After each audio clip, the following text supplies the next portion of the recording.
Hi everyone, welcome to Edugarnet. എഡ്യൂഗാർനെറ്റിൻ്റെ weekly current affair സെഷനിലേക്ക് എല്ലാവർക്കും സ്വാഗതം. ആദ്യമായിട്ട് നമ്മൾ ഡിസ്കസ് ചെയ്യാൻ പോകുന്നത് ഇന്ത്യയുടെ ഇൻഡിപെൻഡൻസ് ഡേയുമായി ബന്ധപ്പെട്ടിട്ടുള്ള ഒരു കറണ്ട് അഫെയർ ആണ്. നമുക്കറിയാം, നമ്മളുടെ രാജ്യം 78ാമത്തെ ഇൻഡിപെൻഡൻസ് ഡേ ആണ് ആഘോഷിച്ചിരിക്കുന്നത്. ഇൻഡിപെൻഡൻസ് ഡേയിലെ പ്രധാനപ്പെട്ട കർത്തവ്യം എന്ന് പറയുന്നത് ഇന്ത്യയുടെ ഡൽഹിയിൽ ഉള്ള റെഡ് ഫോർട്ടിൽ നമ്മളുടെ ഇന്ത്യയുടെ പ്രധാനമന്ത്രി ഫ്ലാഗ് ഹോസ്റ്റ് ചെയ്യും എന്നുള്ളതാണ് പ്രധാനപ്പെട്ട കർത്തവ്യം എന്ന് പറയുന്നത്.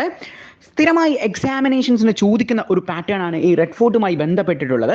അതായത് ഇൻഡിപെൻഡൻസ് ഡേയിൽ നമ്മൾ എവിടെയാണ് ഫ്ലാഗ് ഹോസ്റ്റ് ചെയ്യുന്നത് ചോദിക്കാറുണ്ട്, ആരാണ് ഫ്ലാഗ് ഹോസ്റ്റ് ചെയ്യുന്നത് എന്നെല്ലാം നമ്മളോട് ചോദിക്കാറുണ്ട്. അപ്പോൾ എല്ലായ്പ്പോഴും ഇന്ത്യയുടെ പ്രധാനമന്ത്രിമാരായിരിക്കും ഇൻഡിപെൻഡൻസ് ഡേയിൽ ഫ്ലാഗ് ഹോസ്റ്റ് ചെയ്യുന്നത്. അത് ഫ്ലാഗ് ഹോസ്റ്റ് ചെയ്യുന്നത് റെഡ് ഫോർട്ടിലാണ് എന്നുള്ള കാര്യം ഓർത്തുകൊള്ളുക. ഈ റെഡ് ഫോർട്ട് പണിതത് നമ്മളുടെ ഉസ്താദ് അഹമ്മദ് ലഹോറി, ഉസ്താദ് ഈസ എന്നറിയപ്പെടുന്ന ഉസ്താദ് അഹമ്മദ് ലഹോറിയാണ് ഈ റെഡ് ഫോർട്ടിൻ്റെ ആർക്കിടെക്ട്, ശില്പി എന്ന് അറിയപ്പെടുന്നത്. എന്നാൽ മുഗൾ സാമ്രാജ്യത്തിൻ്റെ ചക്രവർത്തിയായ ഷാജഹാൻ്റെ കാലഘട്ടത്തിലാണ് ഈ റെഡ് ഫോർട്ട് പണിതത് എന്നുള്ള കാര്യം കൂടി ഓർത്തുകൊള്ളുക. Engineers king, prince of builders എന്നൊക്കെ അറിയപ്പെടുന്ന വ്യക്തി കൂടിയാണ് നമ്മളുടെ ഷാജഹാൻ എന്നുള്ള കാര്യം കൂടി നോട്ട് ചെയ്തു വെക്കുക. എല്ലായ്പ്പോഴും സ്വാതന്ത്ര്യ ദിനവുമായി ബന്ധപ്പെട്ട് നമ്മൾ ഗാലൻട്രി അവാർഡ്സ് ഡിക്ലെയർ ചെയ്യാറുണ്ട്. നമുക്ക് പ്രധാനമായിട്ടും 6 ഗാലൻട്രി അവാർഡുകളാണ് ഉള്ളത്. ഇതിൽ 3 നമ്മൾ വാർ ടൈമിലും കൊടുക്കുന്നത്, 3 നമ്മൾ പീസ് ടൈമിലുമാണ് കൊടുക്കുന്നത്. ഇപ്പോൾ നമ്മളുടെ കാലഘട്ടം എന്ന് പറയുന്നത് പീസ് ടൈമാണ്. അപ്പോൾ ഇപ്പോൾ നൽകുന്ന ഗാലൻട്രി അവാർഡ്സ് പീസ് ടൈമുമായി ബന്ധപ്പെട്ടിട്ടുള്ള ഗാലൻട്രി അവാർഡ്സ് ആയിരിക്കും കൊടുക്കുന്നത്. പ്രധാനപ്പെട്ട 6 ഗാലൻട്രി അവാർഡ്സ് ഏതൊക്കെയാണ് എന്ന് നമുക്ക് നോക്കാം. ആദ്യം നമ്മൾ നോക്കുന്നത് പീസ് ടൈമിൽ കൊടുക്കുന്ന ഗാലൻട്രി അവാർഡ്സാണ്. പീസ് ടൈമിൽ കൊടുക്കുന്ന ഹയസ്റ്റ് ഗാലൻട്രി അവാർഡ് എന്ന് അറിയപ്പെടുന്നത് അശോക ചക്രമാണ് എന്നുള്ള കാര്യം നോട്ട് ചെയ്ത് വെക്കുക. സെക്കൻഡ് ഹയസ്റ്റ് കീർത്തി ചക്രയും തേർഡ് ഹയസ്റ്റ് ശൗര്യ ചക്രയുമാണ്. എന്നാൽ വാർ കാലഘട്ടത്തിൽ നമ്മൾ കൊടുക്കുന്ന ഗാലൻട്രി അവാർഡ്സ് എന്ന് പറയുന്നതിൽ ഏറ്റവും ഹയസ്റ്റ് ഗാലൻട്രി അവാർഡ് പരമവീര ചക്രയും, സെക്കൻഡ് ഹയസ്റ്റ് മഹാവീർ ചക്രയും, തേർഡ് ഹയസ്റ്റ് വീർ ചക്രയുമാണ് എന്നുള്ള കാര്യം നോട്ട് ചെയ്ത് വെക്കുക. അപ്പോൾ നമ്മൾ ഡിസ്കസ് ചെയ്തു ഇപ്പോൾ പീസ് ടൈം ആണ് എന്നുള്ളത്. അപ്പോൾ ഇപ്പോൾ നമ്മൾ നൽകിയിരിക്കുന്ന വാർ ടൈം അല്ല, പീസ് ടൈം അവാർഡ്സ് ആണ് കൊടുത്തിരിക്കുന്നത്. അതിലെ പ്രധാനപ്പെട്ട അവാർഡുകളായ കീർത്തി ചക്രയും ശൗര്യ ചക്രയുമാണ് നമ്മൾ നൽകിയിരിക്കുന്നത്. 4 പേർക്ക് നമ്മൾ കീർത്തി ചക്രയും 8 പേർക്ക് ശൗര്യ ചക്രയുമാണ് ഇത്തവണ നൽകിയിരിക്കുന്നത്. ആരൊക്കെയാണ് നമ്മൾ ഈ പറയുന്ന അവാർഡ്സ് നൽകിയിരിക്കുന്നത്, അതായത് കീർത്തി ചക്ര കിട്ടിയ 4 പ്രധാനപ്പെട്ട വ്യക്തികൾ ആരൊക്കെയാണ് എന്നുള്ള കാര്യം കൂടി നമുക്ക് നോക്കാം. ഒന്ന് നമ്മളുടെ കേണൽ മൻപ്രീത് സിംഗ് ആണ്. കേണൽ മൻപ്രീത് സിംഗിനാണ് നമ്മൾ ഈ കീർത്തി ചക്ര നൽകിയ ഒരു വ്യക്തി എന്ന് പറയുന്നത്. മറ്റൊരാൾ റൈഫിൾമാൻ രവികുമാറും, മറ്റൊരാൾ മേജർ മല്ലരാമ ഗോപൽ നായിഡുവും, മറ്റൊരാൾ ഡെപ്യൂട്ടി സൂപ്രണ്ടന്റ് ഹിമയൂൺ ഭട്ടുമാണ് എന്നുള്ള കാര്യം കൂടി നോട്ട് ചെയ്ത് വെക്കുക. ായിട്ട് നമ്മൾ ഡിസ്കസ് ചെയ്യാൻ പോകുന്നത് നമ്മുടെ എക്സാമിനേഷനുകൾക്ക് ഏറ്റവും ഹോട്ട് ടോപ്പിക് ആയിട്ടുള്ള റാംസാർ സൈറ്റുകളുമായി ബന്ധപ്പെട്ടിട്ടുള്ള കറണ്ട് അഫെയർ ആണ്. 2024 ഓഗസ്റ്റ് പ്രകാരം റാംസാർ സൈറ്റുകളുടെ ഇന്ത്യയിലെ എണ്ണം എന്ന് പറയുന്നത് 85 ആണ്. അതായത് 2024 സ്റ്റാർട്ട് ചെയ്തപ്പോൾ 80 ആയിരുന്നു. പിന്നീട് 2 കൂടി ജോയിൻ ചെയ്തു. പിന്നീട് ഇപ്പോൾ 3 കൂടി പുതിയതായിട്ട് ജോയിൻ ചെയ്തു. അപ്പോൾ ലേറ്റസ്റ്റ് അപ്ഡേറ്റ് അനുസരിച്ച് മൊത്തം റാംസാർ സൈറ്റുകളുടെ എണ്ണം എന്ന് പറയുന്നത് 85 ആണ് എന്നുള്ള കാര്യം ഓർത്തുകൊള്ളുക. പുതിയതായിട്ട്, അതായത് നമ്മൾ നേരത്തെ പറഞ്ഞു, കഴിഞ്ഞ കറണ്ട് അഫെയർ സെഷനുകളിൽ നമ്മൾ ഡിസ്കസ് ചെയ്തത് 82 കുറിച്ചായിരുന്നു. 3 കൂടി പുതിയതായിട്ട് ജോയിൻ ചെയ്തു എന്ന് നമ്മൾ പറഞ്ഞു. അപ്പോൾ ഈ 3 നിന്നായിരിക്കും സാധാരണഗതിയിൽ ചോദ്യങ്ങൾ ഉണ്ടാകുന്നത്. അല്ലെങ്കിൽ എത്ര റാംസാർ സൈറ്റുകളാണ് ഇന്ത്യയിൽ ഉള്ളത് എന്നൊക്കെയാണ് നമ്മളോട് ചോദിക്കാൻ പോകുന്നത്. അപ്പം പുതിയതായിട്ട് 3 വന്നു എന്ന് നമ്മൾ പറഞ്ഞു. അതിൽ ഒന്ന് എന്ന് പറയുന്നത് നഞ്ചരായൻ പക്ഷി സങ്കേതമാണ്. അതായത് നഞ്ചരായൻ പക്ഷി സങ്കേതം എന്ന് പറയുന്നത് നമ്മളുടെ തമിഴ്നാട്ടിലെ ബേർഡ് സാഞ്ചുറിയാണ്, ഈ നഞ്ചരായൻ ബേർഡ് സാഞ്ചുറി എന്ന് പറയുന്നത്. അതുപോലെ ഒരു ചോദ്യം കൂടി നമുക്ക് അവിടെ നിന്ന് പ്രതീക്ഷിക്കാം. അതായത് ഇന്ത്യയിൽ ഏറ്റവും കൂടുതൽ റാംസാർ സൈറ്റുകളുള്ള സ്റ്റേറ്റ് ഏതാണ് എന്ന് ചോദിച്ചാൽ അതും നമ്മളുടെ തമിഴ്നാട് തന്നെയാണ് എന്നുള്ള കാര്യം ഓർത്തുകൊള്ളുക. റാംസാർ സൈറ്റുകളെ കുറിച്ചുള്ള ചോദ്യങ്ങൾ പല രീതിയിൽ വരുമെന്ന് ഞാൻ പറഞ്ഞു. ഈ നഞ്ചരായൻ ബേർഡ് സാഞ്ചുറി ഇന്ത്യയിൽ എവിടെയാണ് സ്ഥിതി ചെയ്യുന്നത് എന്നും നമ്മളോട് ചോദിക്കാറുണ്ട്. സ്റ്റാറ്റിക് ജികെകളുമായി ബന്ധപ്പെട്ട് സ്ഥിരമായി എക്സാമിനേഷൻസിന് വരുന്ന ഒരു പാറ്റേൺ എന്ന് പറയുന്നത് ബേർഡ് സാഞ്ചുറികൾ, ടൈഗർ റിസർവേഴ്സ്, അതിൻ്റെ പേര് നൽകിയതിന് ശേഷം അത് ഇന്ത്യയിൽ ഏത് സ്റ്റേറ്റിലാണ് എന്നുള്ള കാര്യമാണ് ചോദിക്കാറുള്ളത്. അപ്പോൾ ഓൾറെഡി ഇതൊരു ബേർഡ് സാഞ്ചുറി ആണ്. ഇനി അത് റാംസാർ സൈറ്റിലൂടെ പോയത് കൊണ്ട് എക്സാമിനേഷൻസിൻ്റെ ഹോട്ട് ടോപ്പിക് ആയിട്ട് വരാനുള്ള ചാൻസ് കൂടുതലാണ് എന്നുള്ള കാര്യം ഓർത്തുകൊള്ളുക. തമിഴ്നാട്ടിലെ മറ്റൊരു ബേർഡ് സാഞ്ചുറിക്കും കൂടി ഈ റാംസാർ സൈറ്റിൽ അംഗത്വം കിട്ടി. അതായത് കഴുവേലി ബേർഡ് സാങ്ച്വറി, കഴുവേലി പക്ഷി സങ്കേതത്തിനും കൂടി, അതും തമിഴ്നാട്ടിൽ തന്നെയാണ്, അതിനും കൂടി ഈ റാംസാർ സൈറ്റിൽ ഇത്തവണ ജോയിനിങ് കിട്ടി എന്നുള്ള കാര്യം ഓർത്തുകൊള്ളുക. ഇനി മൂന്നാമതായിട്ട് ആഡ് ചെയ്തത് തവ റിസർവോയർ ആണ്. നമ്മളുടെ മധ്യപ്രദേശിലാണ് തവ റിസർവോയർ എന്നുള്ള കാര്യം ഓർക്കുക. അപ്പോൾ ലേറ്റസ്റ്റ് ആയിട്ട് 85 റാംസാർ സൈറ്റുകളാണ് ഇന്ത്യക്കുള്ളത്. പുതിയതായി ആഡ് ചെയ്ത 3 റാംസാർ സൈറ്റുകളെയാണ് നമ്മൾ ഡിസ്കസ് ചെയ്തത്. ഒന്ന് തവ റിസർവോയർ മധ്യപ്രദേശിലെ, മറ്റത് കഴുവേലി ബേർഡ് സാങ്ച്വറി തമിഴ്നാട്ടിലെ, നഞ്ചരായൻ ബേർഡ് സാങ്ച്വറി തമിഴ്നാട്ടിലെ ആണ് എന്നുള്ള കാര്യം നോട്ട് ചെയ്ത് വെക്കുക. ായിട്ട് നമ്മൾ ഡിസ്കസ് ചെയ്യാൻ പോകുന്നത് ഇന്ത്യയുടെ കറൻസിയുമായി ബന്ധപ്പെട്ടിട്ടുള്ള ഒരു കറണ്ട് അഫെയർ ആണ്. കറൻസി എന്നൊക്കെ പറയുമ്പോഴേ നിങ്ങളുടെ മനസ്സിലേക്ക് ഓർമ്മ വന്നത് റിസർവ് ബാങ്ക് ഓഫ് ഇന്ത്യയെക്കുറിച്ചായിരിക്കും. എന്നാൽ ഞാൻ ഡിസ്കസ് ചെയ്യാൻ പോകുന്നത് 1 രൂപ നോട്ടിനെ കുറിച്ചാണ്. അപ്പോൾ എന്താണ് അവിടെ നിന്നുള്ള ചോദ്യം? അതായത് ഇന്ത്യയിലെ 1 രൂപ നോട്ടിൽ സൈൻ ചെയ്യുന്ന വ്യക്തി ആരാണ് എന്ന എക്സാമിനേഷന് സ്ഥിരമായി ചോദിക്കാറുണ്ട്. ഇന്ത്യയിലെ 1 രൂപ നോട്ടിൽ സൈൻ ചെയ്യുന്നത് ഫിനാൻസ് സെക്രട്ടറി ഓഫ് ഇന്ത്യ ആണ് എന്നുള്ള കാര്യം ഓർത്തുകൊള്ളുക. എന്നാൽ മറ്റ് നോട്ടുകളിൽ സൈൻ ചെയ്യുന്നത് റിസർവ് ബാങ്ക് ഓഫ് ഇന്ത്യയുടെ ഗവർണറാണ്. ഇപ്പോൾ ബാങ്ക് സെൻട്രൽ ബാങ്ക് എന്നൊക്കെ അറിയപ്പെടുന്ന റിസർവ് ബാങ്ക് ഓഫ് ഇന്ത്യയുടെ ഗവർണറാണ് നമ്മളുടെ 10 രൂപയായാലും 20 രൂപയായാലും 500 രൂപയായാലും ആ നോട്ടുകളിലെല്ലാം സൈൻ ചെയ്യുന്നത്. എന്നാൽ 1 രൂപ നോട്ടിൽ മാത്രം സൈൻ ചെയ്യുന്നത് ഇന്ത്യയുടെ ഫിനാൻസ് സെക്രട്ടറി ആണ് എന്നുള്ള കാര്യം നോട്ട് ചെയ്ത് വെക്കുക. ഇപ്പോൾ എന്തുകൊണ്ടായിരിക്കാം നമ്മൾ 1 രൂപ നോട്ടിനെ കുറിച്ച് ചർച്ച ചെയ്യുന്നത് എന്ന് ചോദിച്ചു കഴിഞ്ഞാൽ, നമ്മളുടെ 2024 ഓഗസ്റ്റിൽ 1 രൂപ നോട്ടാണ് 75ാമത്തെ വാർഷികം ആചരിക്കുന്നത്. അതായത് 1949 ഓഗസ്റ്റ് 12-നാണ് ആദ്യമായിട്ട് ഇന്ത്യയിൽ ഈ 1 രൂപ നോട്ട് ഇറങ്ങുന്നത് എന്നുള്ള കാര്യം ഓർക്കുക. അപ്പോൾ ഇപ്പോഴാണ് നമ്മൾ 75ാമത്തെ വാർഷികം ആചരിച്ചത്. അതുകൊണ്ട് തന്നെ എക്സാമിനേഷൻസിന് പ്രധാനമായിട്ടുള്ള ഒരു ടോപ്പിക്കായിട്ട് വരുന്നൊരു പാറ്റേൺ ആണ് നമ്മളുടെ 1 രൂപ നോട്ട്. അപ്പോൾ ഞാൻ ഒരിക്കൽ കൂടി ഓർമ്മിപ്പിക്കുന്നു, 1 രൂപ നോട്ടിൽ സൈൻ ചെയ്യുന്നത് ഇന്ത്യയുടെ ഫിനാൻസ് സെക്രട്ടറി ആണ് എന്നുള്ള കാര്യം ഓർക്കുക. ഇനി ഇന്ത്യയുടെ ഇപ്പോഴത്തെ ഫിനാൻസ് സെക്രട്ടറി എന്ന് പറയുന്നത് ടി.വി. സോമനാഥനാണ്. ഇന്ത്യയുടെ ഫിനാൻസ് മിനിസ്റ്റർ എന്നറിയപ്പെടുന്നത് നിർമ്മല സീതാരാമനാണ്. എല്ലാ കാലഘട്ടത്തിലും GST കൗൺസിലിൻ്റെ ചെയർമാൻ പദവി അലങ്കരിക്കുന്നതും ഇന്ത്യയുടെ ഫിനാൻസ് മിനിസ്റ്റേഴ്സ് തന്നെയാണ് എന്നുള്ള കാര്യം കൂടി നോട്ട് ചെയ്ത് വെക്കുക. അടുത്തതായിട്ട് നമ്മൾ ഡിസ്കസ് ചെയ്യാൻ പോകുന്നത് യുണൈറ്റഡ് നേഷൻസുമായി ബന്ധപ്പെട്ടിട്ടുള്ള ഒരു കറണ്ട് അഫെയർ ആണ്. യുണൈറ്റഡ് നേഷൻസിലേക്കുള്ള ഇന്ത്യയുടെ സ്ഥിരം പ്രതിനിധിയായിട്ട് പർവ്വതനേനി ഹരീഷിനെ നമ്മൾ അപ്പോയിൻറ്റ് ചെയ്തു എന്നുള്ള കാര്യമാണ് നമ്മൾ ഡിസ്കസ് ചെയ്യുന്നത്. സ്ഥിരമായി എക്സാമിനേഷൻസിന് ചോദിച്ചു വരുന്ന ഒരു പാറ്റേൺ ആണ്, ആരാണ് ഇന്ത്യയുടെ പ്രതിനിധിയായിട്ട് യുണൈറ്റഡ് നേഷൻസിൽ സ്ഥിരാംഗത്വമുള്ളത് എന്നുള്ള കാര്യം. അപ്പോൾ സ്ഥിരമായിട്ട് ഉള്ള പ്രതിനിധിയായിട്ട് ഇന്ത്യ യുണൈറ്റഡ് നേഷൻസിൽ അപ്പോയിൻറ്റ് ചെയ്തിരിക്കുന്നത് പർവ്വതനേനി ഹരീഷ് ആണ് എന്നുള്ള കാര്യം ഓർത്തു വെക്കുക. നമുക്ക് പ്രധാനമായിട്ടും യുണൈറ്റഡ് നേഷൻസുമായി ബന്ധപ്പെട്ടിട്ടുള്ള പ്രധാനപ്പെട്ട എക്സാമിനേഷന് ചോദിക്കുന്ന ചോദ്യങ്ങൾ നോക്കാം. യുഎൻ്റെ ഹെഡ്ക്വാർട്ടേഴ്സ് സ്ഥിതി ചെയ്യുന്നത് ന്യൂയോർക്കിലെ മാൻഹട്ടനിലാണ് എന്നുള്ള കാര്യം ഓർത്തുകൊള്ളുക. ഇത് ന്യൂയോർക്കിലെ മാൻഹട്ടൻ എന്ന് പറഞ്ഞ് നമ്മൾ ഡിസ്കസ് ചെയ്യണം. കാരണം എന്ന് പറയുന്നത്, ചില എക്സാമുകൾക്ക് നമ്മളോട് ചോദിക്കാറുള്ളത് യുഎൻ്റെ ഹെഡ്ക്വാർട്ടേഴ്സ് ഏതാണ് എന്ന് ചോദിച്ചിട്ട് ഓപ്ഷൻസിൽ മാൻഹട്ടൻ ആയിരിക്കും നൽകാറുള്ളത്. ഇനി ചില എക്സാമുകളിൽ മാൻഹട്ടൻ എന്ന് പറയുന്ന ഓപ്ഷൻ ഉണ്ടാകാറും ഇല്ല. അപ്പോൾ നമ്മൾ പിന്നീട് പരിഗണന നൽകുന്നത് ന്യൂയോർക്കിനാണ് എന്നുള്ള കാര്യം ഓർത്തുകൊള്ളുക. ന്യൂയോർക്കും മാൻഹട്ടനും ഓപ്ഷൻസിൽ ഉണ്ടെങ്കിൽ ഫസ്റ്റ് പ്രിഫറൻസ് കൊടുക്കേണ്ടത് മാൻഹട്ടൻ ആണ്. കാരണം ന്യൂയോർക്കിലെ മാൻഹട്ടൻ എന്ന് പറയുന്ന സ്പെസിഫിക് പ്ലേസിലാണ് യുണൈറ്റഡ് നേഷൻസിൻ്റെ ഹെഡ്ക്വാർട്ടേഴ്സ് സ്ഥിതി ചെയ്യുന്നത് എന്നുള്ള കാര്യം ഓർത്തുകൊള്ളുക. 193 അംഗരാജ്യങ്ങൾ ഉള്ള ലോകത്തിലെ ഏറ്റവും വലിയ സംഘടനയാണ് ഈ യുണൈറ്റഡ് നേഷൻസ് എന്ന് പറയുന്നത്. നമുക്കറിയാം 1945 രണ്ടാമത്തെ ലോകമഹായുദ്ധം അവസാനിപ്പിച്ചു കഴിഞ്ഞപ്പോൾ ഇനിയൊരു ലോകമഹായുദ്ധം ഉണ്ടാകാൻ പാടില്ല എന്നുള്ളൊരു ലക്ഷ്യത്തോടു കൂടി ഒക്ടോബർ 24 1945 യുണൈറ്റഡ് നേഷൻസ് നമ്മൾ രൂപീകരിക്കുന്നത്. സ്ഥിരമായി എക്സാമിനേഷൻസിന് ഡേറ്റ്സ് ആൻഡ് ഡേ എന്ന് പറയുന്ന ടോപ്പിക്കിൽ നിന്ന് വരുന്ന ഒരു ചോദ്യമാണ് യുഎൻ്റെ ഡേ എന്നാണ് എന്നുള്ളത്. യുഎൻ്റെ ഡേ ഒക്ടോബർ 24 എന്നുള്ള കാര്യം ഓർത്തുകൊള്ളുക. അതുപോലെ തന്നെ യുഎൻ്റെ സെക്രട്ടറി ജനറൽ ആരാണ് എന്നും സ്ഥിരമായി എക്സാമിനേഷന് ചോദിക്കാറുള്ളതാണ്. യുണൈറ്റഡ് നേഷൻസിൻ്റെ സെക്രട്ടറി ജനറൽ എന്ന് പറയുന്നത് അന്റോണിയോ ഗുട്ടറസ് ആണ് എന്നുള്ള കാര്യം ഓർത്തുകൊള്ളുക. എക്സാമിനേഷന് ചോദിക്കുന്ന മറ്റൊരു പാറ്റേൺ ചോദ്യമാണ്, Antonio Guterres belongs to which nation എന്നും ചോദിക്കാറുണ്ട്. ഏത് രാജ്യത്ത് നിന്നുള്ള വ്യക്തിയാണ് ഈ അന്റോണിയോ ഗുട്ടറസ് എന്നും ചോദിക്കാറുണ്ട്. പോർച്ചുഗൽക്കാരനാണ് അന്റോണിയോ ഗുട്ടറസ് എന്നുള്ള കാര്യം കൂടി നോട്ട് ചെയ്ത് വെക്കുക. ആയിട്ട് നമ്മൾ ഡിസ്കസ് ചെയ്യാൻ പോകുന്നത് നമ്മുടെ ഇന്ത്യയുടെ ഹോം അഫെയർസ് മിനിസ്ട്രിയുമായി ബന്ധപ്പെട്ടിട്ടുള്ള ഒരു കറണ്ട് അഫെയർ ആണ്. ഒരു അപ്പോയിൻമെൻ്റ് ആണ് നമ്മൾ ആദ്യം നോക്കാൻ പോകുന്നത്. അതായത് നമ്മളുടെ കേന്ദ്ര ആഭ്യന്തര സെക്രട്ടറി ആയിട്ട്, ഹോം അഫയേഴ്സ് സെക്രട്ടറി ആയിട്ട് അപ്പോയിൻറ്റ് ചെയ്തിരിക്കുന്നത് ഗോവിന്ദ് മോഹനെയാണ് എന്നുള്ള കാര്യം നോട്ട് ചെയ്ത് വെക്കുക. നമുക്കറിയാം നമ്മുടെ ഹോം അഫയേഴ്സ് മിനിസ്റ്ററിൻ്റെ ക്യാബിനറ്റ് മിനിസ്റ്റർ എന്നറിയപ്പെടുന്നത് ഭാരതീയ ജനതാ പാർട്ടിയുടെ എക്സ് പ്രസിഡൻ്റ് ആയിരുന്ന അമിത് ഷായാണ് എന്നുള്ള കാര്യം ഓർത്തുകൊള്ളുക.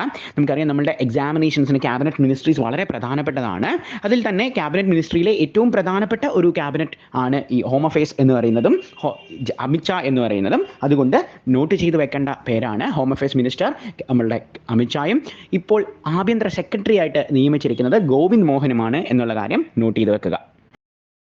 നമ്മൾ ഡിസ്കസ് ചെയ്യാൻ പോകുന്നത് സ്കീം, യോജന എന്നീ വിഭാഗത്തിൽ നിന്ന് വരുന്ന ഒരു ടോപ്പിക്കാണ്. സ്ഥിരമായി നമ്മളുടെ എക്സാമിനേഷൻസിൽ ഒന്ന് എന്ന് പറയുന്നത് ഈ സ്കീമും യോജനയുമാണ്. ഇത്തവണ നമ്മൾ ഡിസ്കസ് ചെയ്യുന്നത് ആസാം എന്ന് പറയുന്ന സ്റ്റേറ്റിൽ പുതിയതായിട്ട് ആരംഭിച്ച ഒരു സ്കീമാണ്. നിജുത് മൊയ്ന സ്കീം എന്നാണ് അവരിതിന് നൽകിയ പേര് എന്ന് പറയുന്നത്. ഇതിൻ്റെ ലക്ഷ്യമെന്ന് പറയുന്നത് empowering the girl child through education എന്നുള്ളൊരു ലക്ഷ്യത്തോടെയാണ് ആസാമിൻ്റെ മുഖ്യമന്ത്രിയായ ഹീമന്ത് ബിശ്വ ശർമ്മ ഇത് സ്റ്റാർട്ട് ചെയ്യുന്നത്. അതായത് ശൈശവ വിവാഹങ്ങൾ കൂടുതലുള്ള ഒരു സ്റ്റേറ്റ് കൂടിയാണ് ഈ ആസാം എന്ന് പറയുന്നത്. നമുക്കറിയാം ഇന്ത്യയിൽ 18 വയസ്സിന് താഴെയുള്ള വ്യക്തികളെ എല്ലാവരെയും നമ്മൾ കുട്ടികളായിട്ടാണ് പരിഗണിക്കുന്നത്. പോക്സോ ആക്ട് പ്രകാരം നമ്മൾക്ക് 18 വയസ്സായ ആൺകുട്ടിയായാലും പെൺകുട്ടിയായാലും 18 വയസ്സിന് താഴെയുള്ളവരെല്ലാം കുട്ടികളായിട്ട് നമ്മൾ പരിഗണിക്കുന്ന ഒരു രാജ്യമാണ് ഇന്ത്യ എന്നുള്ള കാര്യം ഓർത്തുകൊള്ളുക. അപ്പോൾ 18 വയസ്സിന് മുൻപ് നടക്കുന്ന വിവാഹങ്ങളെയാണ് ശൈശവ വിവാഹം എന്ന് പറയുന്നത്.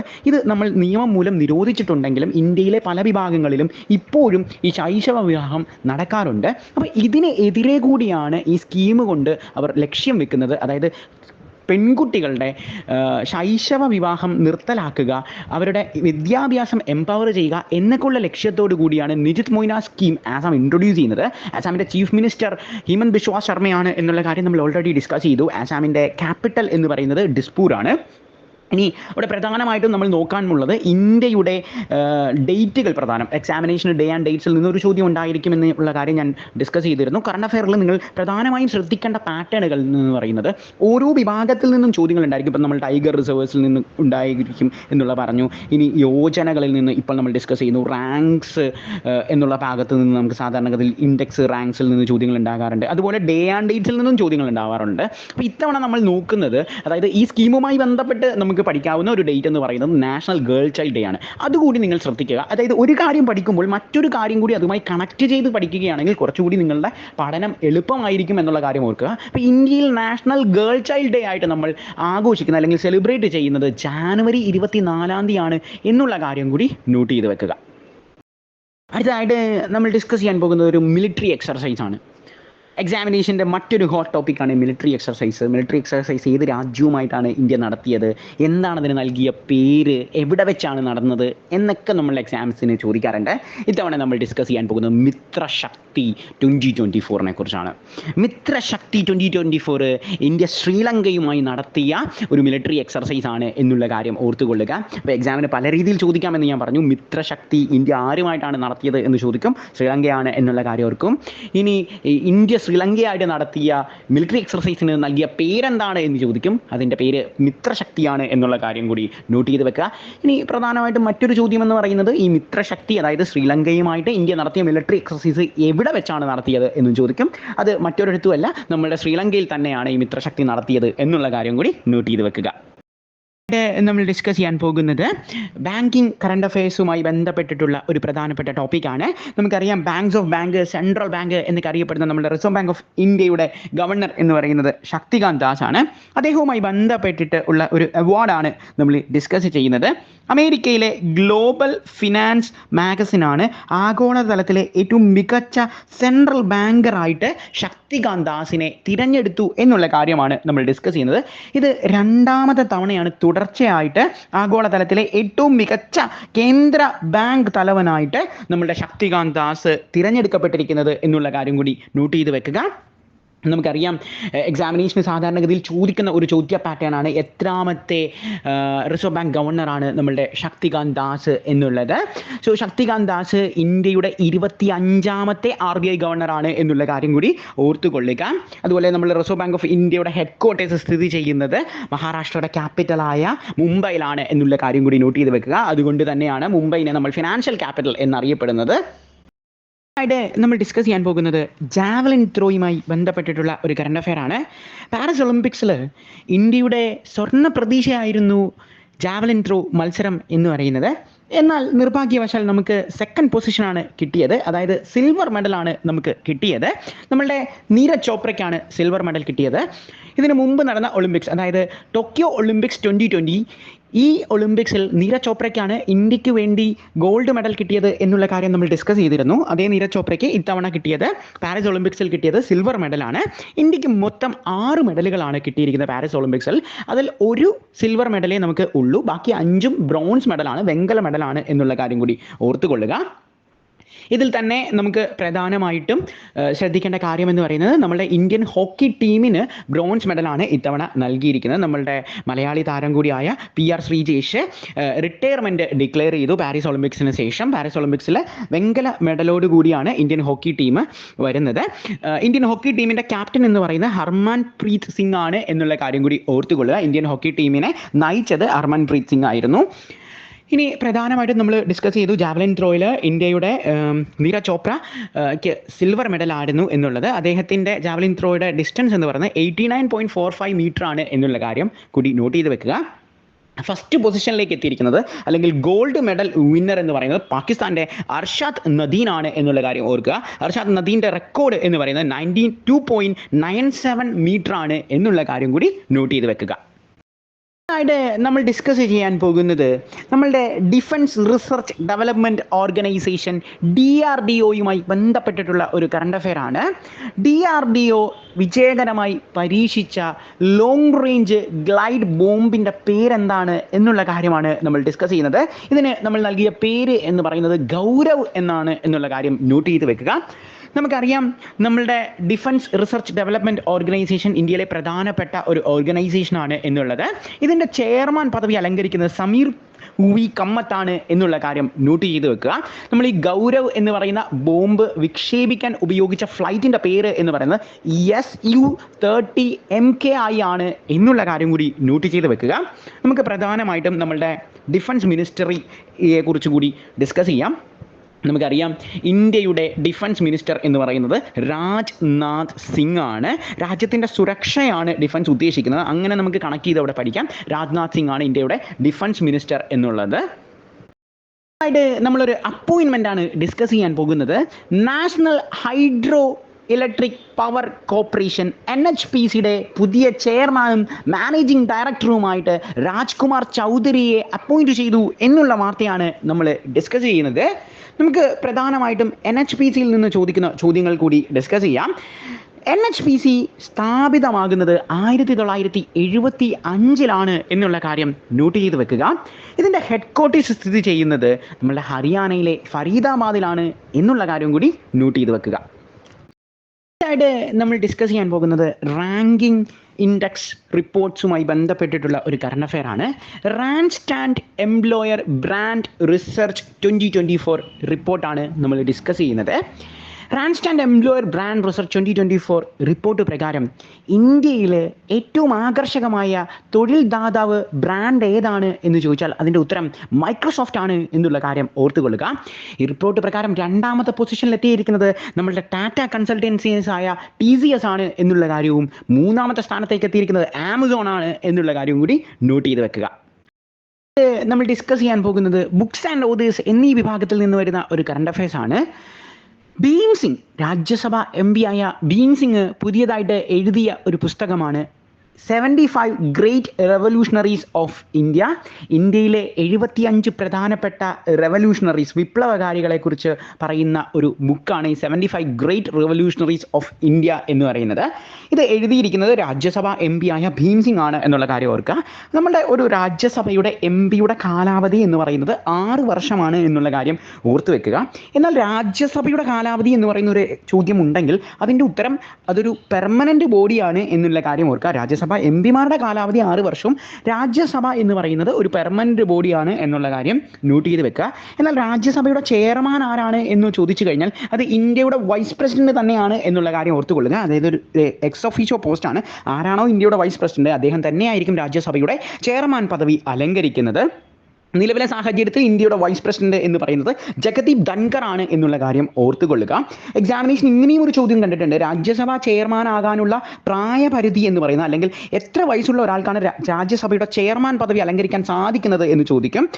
ഇന്ത്യയുടെ പ്രസിഡന്റ്, ഇന്ത്യയുടെ വൈസ് പ്രസിഡന്റ്, ഇന്ത്യയിലെ ഒരു സംസ്ഥാനത്തിന്റെ ഗവർണർ എന്നൊക്കെ പറയുന്ന പൊസിഷനിലേക്ക് എത്തണമെങ്കിൽ മിനിമം നമുക്ക് 35 വയസ്സ് വേണം. അപ്പോൾ ഇന്ത്യയുടെ വൈസ് പ്രസിഡന്റ് തന്നെ രാജ്യസഭയുടെ ചെയർമാൻ ആകുന്നത് കൊണ്ട് ഇന്ത്യയുടെ വൈസ് പ്രസിഡന്റ് ആകാൻ 35 വയസ്സാണ്. അപ്പോൾ രാജ്യസഭയുടെ ചെയർമാൻ പദവി അലങ്കരിക്കാനും 35 വയസ്സ് തന്നെയാണ് എന്നുള്ള കാര്യം നോട്ട് ചെയ്ത് വെക്കുക.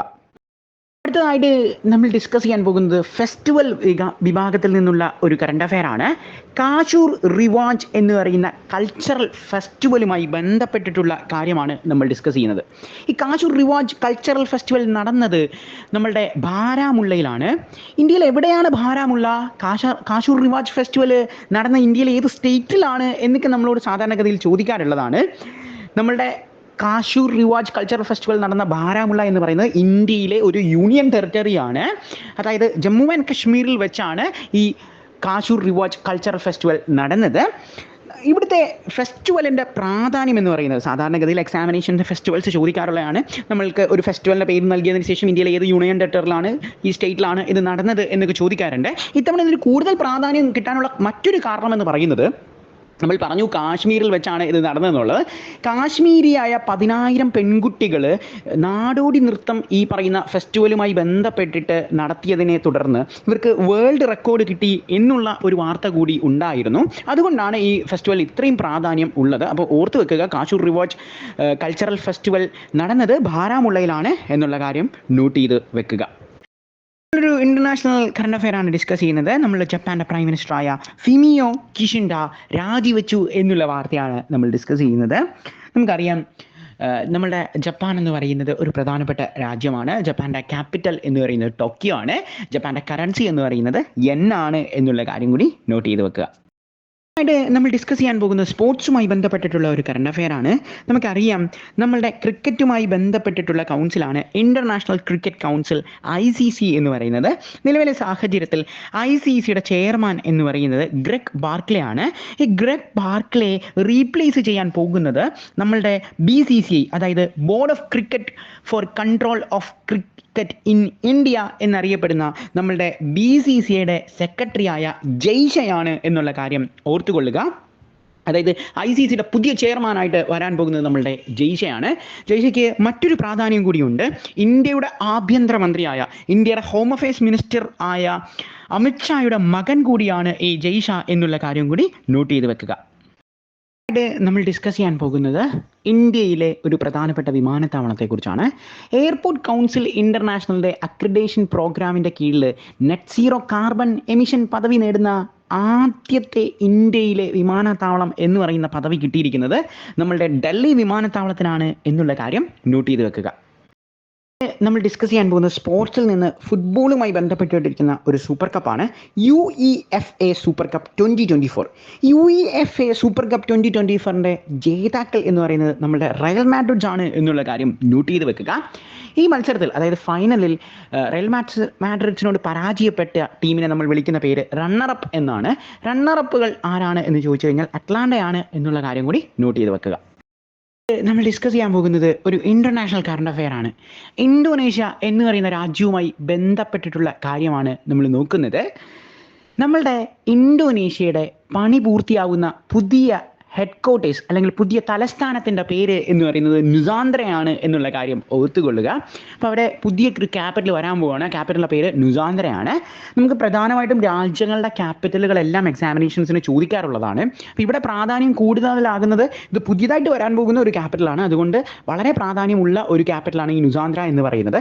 ഇന്തോനേഷ്യയുടെ പ്രസിഡന്റ് എന്ന് പറയുന്നത് ജോക്കെ വിഡോദ്രയാണ് എന്നുള്ള കാര്യം കൂടി നോട്ട് ചെയ്ത് വെക്കുക. ഇന്തോനേഷ്യയുടെ കറൻസി എന്ന് പറയുന്നത് ഇന്തോനേഷ്യൻ റുപ്പയാണ് എന്നുള്ള കാര്യം നോട്ട് ചെയ്ത് വെക്കുക. അതായത് ഒരു രാജ്യത്തിൻ്റെ പേര് പഠിക്കുമ്പോൾ അതിൻ്റെ ക്യാപിറ്റൽ, അതിൻ്റെ കറൻസി, ഇതിനാണ് നമ്മൾ പ്രാധാന്യം നൽകേണ്ടത്. ന്യൂസ് പേപ്പേഴ്സ് ടൈറ്റിൽ നൽകുന്ന എല്ലാ രാജ്യങ്ങൾക്കും നമ്മൾ പ്രാധാന്യം നൽകണം എന്നുള്ള കാര്യം കൂടി ഓർത്ത് വെക്കുക. ായിട്ട് നമ്മൾ നോക്കുന്നത് ഒരു മരണ വാർത്തയാണ്. നമ്മളുടെ DRDOയുടെ മിസൈൽ സയൻറ്റിസ്റ്റായ റാം നാരായൺ അഗർവാൾ മരണപ്പെട്ടു എന്നുള്ള കാര്യമാണ് നമ്മൾ ഡിസ്കസ് ചെയ്യുന്നത്. നമുക്കറിയാം DRDO എന്ന് പറയുന്നത് ഇന്ത്യയുടെ ഡിഫൻസ് റിസർച്ച് ഡെവലപ്മെൻറ്റ് ഓർഗനൈസേഷനാണ്. നമ്മളുടെ പ്രധാനപ്പെട്ട വ്യക്തിത്വമായ ഒരു മലയാളി ഈ DRDOയുടെ ഹെഡായിട്ടുണ്ട്. അവരുടെ പേര് എന്ന് പറയുന്നത് ടെസി തോമസ് ആണ്. സ്ഥിരമായി എക്സാമിനേഷൻസിന് മിസൈൽ വിമൺ ഓഫ് ഇന്ത്യ എന്ന് ചോദിക്കുന്ന വ്യക്തിയാണ് ഈ ടെസി തോമസ് എന്നുള്ള കാര്യം ഓർക്കുക. ഡിഫൻസ് റിസർച്ച് ഡെവലപ്മെൻറ്റ് ഓർഗനൈസേഷൻ്റെ ചെയർമാൻ പദവി അലങ്കരിക്കുന്ന ആദ്യത്തെ വനിത എന്നുള്ള സ്ഥാനവും നമ്മളുടെ ടെസി തോമസിന് തന്നെയാണ് എന്നുള്ള കാര്യം ഓർത്തുകൊള്ളുക. ഇതോടുകൂടി എഡു ഗാർനറ്റിൻ്റെ വീക്ക്ലി കറണ്ട് അഫയർ സെഷൻ അവസാനിക്കുന്നു. Thank you. ബൈ.